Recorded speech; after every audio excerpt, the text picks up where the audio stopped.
Friends, welcome to SS Culinary. இன்னைக்கு நம்ம சேனல்ல ஒரு லஞ்ச் ரெசிபி தாங்க பார்க்க போறோம். இது ஒன் பார்ட் ரெசிபின்னு கூட சொல்லலாம்.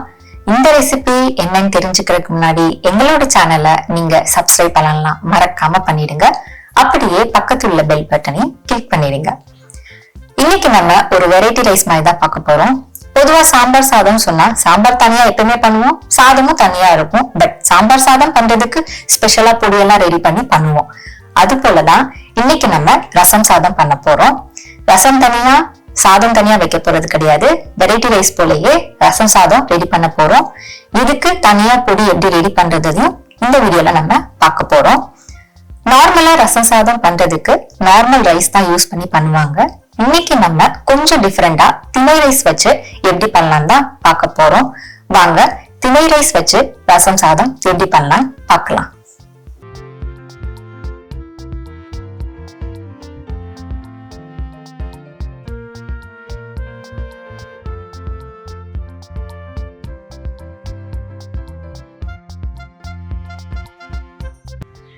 ஒரு பேன்ல 1.5 டேபிள் ஸ்பூன் துவரம்பருப்பு சேர்த்துக்கலாம்.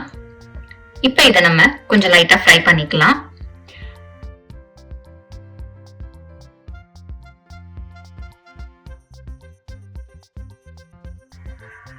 துவரம்பருப்பு ஒரு 50% ஃப்ரை ஆனதுக்கு அப்புறம் 1/2 டேபிள் ஸ்பூன் மல்லி சேர்த்துக்கலாம். அதையும் கொஞ்சம் லைட்டா ஃப்ரை பண்ணிக்கலாம்.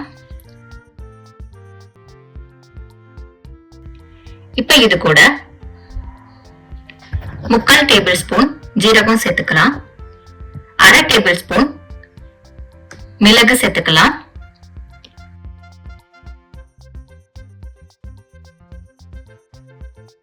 இப்ப இது ரெண்டுமே கொஞ்சம் ஃப்ரை பண்ணிக்கலாம்.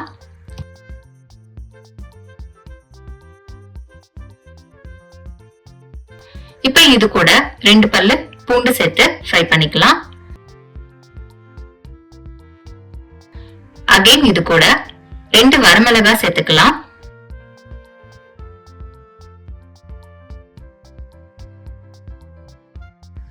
வரமிளகாய் கொஞ்சம் ஃப்ரை ஆனதும் இது கூட கொஞ்சம் கருவேப்பிலை சேர்த்துக்கலாம். அவ்வளவுதாங்க. இதை கொஞ்சம் லைட்டா ஃப்ரை பண்ணிட்டு இறக்கிடலாம். இது கொஞ்சம் ஆறுனதும் நம்ம மிக்ஸி ஜார்ல நல்லா அரைச்சு கொண்டு வந்துக்கலாம். இப்போ அதே பேன்ல கொஞ்சம் புளி தண்ணி ஊத்திக்கலாம்.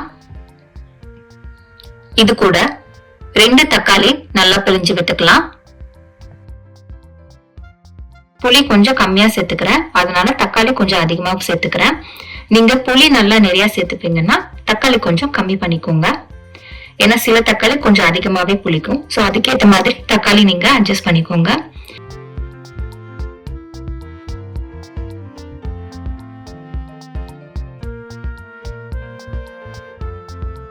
முதல்ல நம்ம புளி தண்ணி இதுல சேர்த்திருக்கோம். புளி தண்ணி 1 கப் அளவு நான் சேர்த்திருக்கேன்.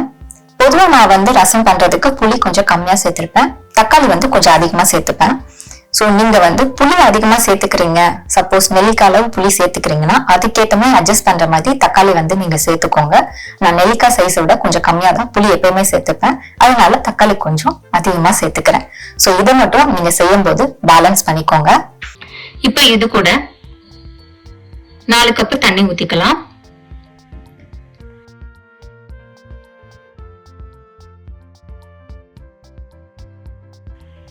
அஞ்சுல இருந்து 6 பல்லு பூண்டு நல்லா தட்டி சேர்த்துக்கலாம். கொஞ்சம் கருவேப்பிலை சேர்த்துக்கலாம். ஒரு கைப்பிடி நிறைய கொத்தமல்லி சேர்த்துக்கலாம்.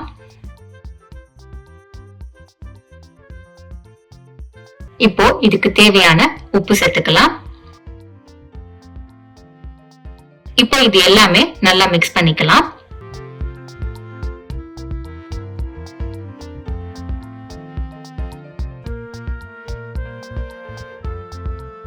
இப்போ இது கொஞ்சம் கொதி வர வரைக்கும் நம்ம வெயிட் பண்ணலாம். இப்போ கொஞ்சம் நல்லா கொதி வந்துருச்சு. இந்த நேரத்துல நம்ம அரிசி சேர்த்துக்கலாம். நான் 1 கப்பு திணை அரிசி சேர்த்துக்கிறேன். நீங்க நார்மல் அரிசி கூட சேர்த்துக்கலாம்.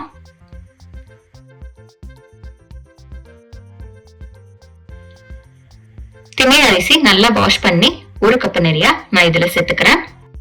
அரிசி சேர்த்துட்டு நல்லா மிக்ஸ் பண்ணிக்கலாம். நம்ம அரைச்சு வச்ச பொடி வந்து இதுல சேர்த்துக்கலாம். நான் ஒரு 3ல இருந்து 3.5 டேபிள் ஸ்பூன் வரைக்கும் அந்த பொடி சேர்த்துக்கிறேன். சப்போஸ் பொடி மிச்சம் இருந்துச்சுன்னா நம்ம வச்சு கூட அதை யூஸ் பண்ணிக்கலாம்.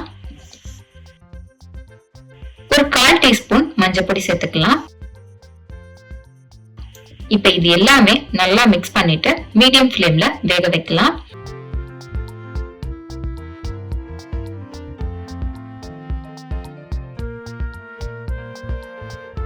இப்ப இந்த பேனை நான் க்ளோஸ் பண்ணிடுறேன். அப்பப்போ ஓபன் பண்ணி மிக்ஸ் பண்ணி விடுங்க. நம்ம இதுக்கு தண்ணி எவ்வளவு அளவு எடுக்கிறோம்னா, நான் எந்த கப்புல அரிசி எடுத்தேனோ அதே கப்புல 4 மடங்கு தண்ணி ஊத்திருக்கேன். அது இல்லாம 1 கப் அளவு புளி தண்ணி வந்து சேர்த்திருக்கேன். சோ டோட்டல் 5 கப்பு தண்ணி வந்து ஊத்திருக்கேன்.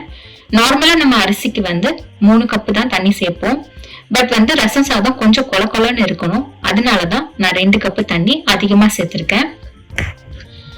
ஏன்னா பொதுவா திணை வந்து கொஞ்சம் அதிகமாவே தண்ணி இழுக்கும், கொஞ்சம் கெட்டியாகும். அதனாலதான் நான் 5 டம்ளர் தண்ணி வந்து சேர்த்திருக்கேன். சப்போஸ் நீங்க நார்மல் ரைஸ் பண்ணும்போது ரொம்ப ட்ரையா ஃபீல் ஆச்சுன்னா கொஞ்சம் சுடு தண்ணி ஊத்தி மிக்ஸ் பண்ணீங்கன்னா கரெக்டா இருக்கும்.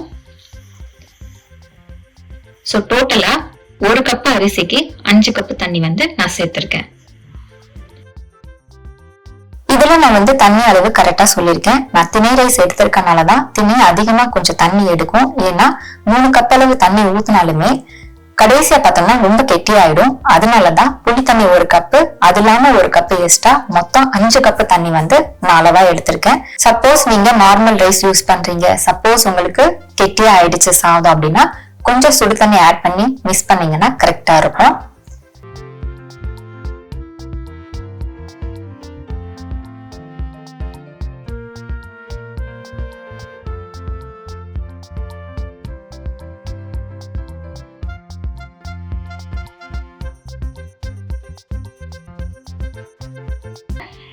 திணை அரிசி வந்து நார்மலா ஒரு 15 மினிட்ஸே நல்லா வெந்துரும்.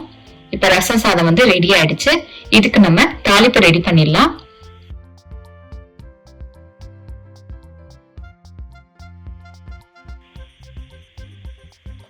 அதுக்கு நான் ஒரு பேன்ல கொஞ்சம் எண்ணெய் ஊத்திக்கிறேன். 1/4 டீஸ்பூன் கடுகு சேர்த்துக்கிறேன்.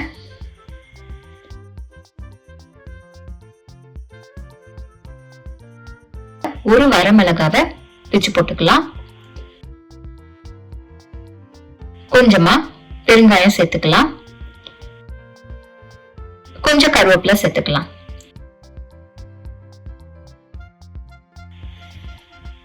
இப்போ இத நம்ம சாதத்து மேல ஊத்திடலாம்.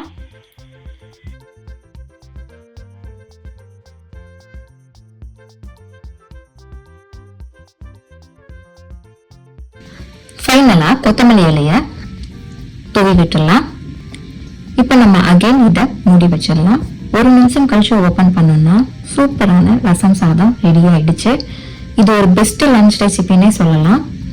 இதுக்கு சைடிஷா வெஜ் இல்லைன்னா நான்வெஜ் எனிதிங் நம்ம சாப்பிடலாம். வெறும் அப்பளம் கூட வச்சு சாப்பிடலாம். டேஸ்ட் ரொம்ப நல்லா இருக்கும்.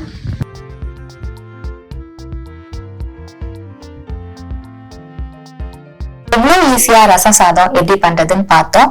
இது சாப்பிடுறதுக்கு ரொம்ப ரொம்ப டேஸ்டா இருக்கும். சப்போஸ் உங்களுக்கு பொடி வந்து மிச்சமா இருந்ததுன்னா 10-15 நாள் ஆனா கூட ரொம்ப நல்லா இருக்கும். நீங்க வச்சு கூட யூஸ் பண்ணலாம். இந்த டேஸ்டியான ரெசிபியை நீங்களும் வீட்டுல மறக்காம ட்ரை பண்ணுங்க. டேஸ்ட் எப்படி வந்தது மறக்காம கமெண்ட் பாக்ஸ்ல கமெண்ட் பண்ணுங்க. இதுக்கு சைடிஷா நீங்க வெஜ் நான்வெஜ் எதுனாலும் வச்சு சாப்பிடலாம். டேஸ்ட் ரொம்ப நல்லா இருக்கும். இந்த டேஸ்டான ரெசிபி உங்களுக்கு பிடிச்சிருக்கும் நம்புறேன். அப்ப அப்படியே லைக் பண்ணிட்டு உங்க ஃப்ரெண்ட்ஸ் ஃபேமிலி எல்லாருக்குமே ஷேர் பண்ணுங்க. நெக்ஸ்ட் ஒரு டிஃபரெண்டான வீடியோல உங்களை பாக்குறேன். பாய்.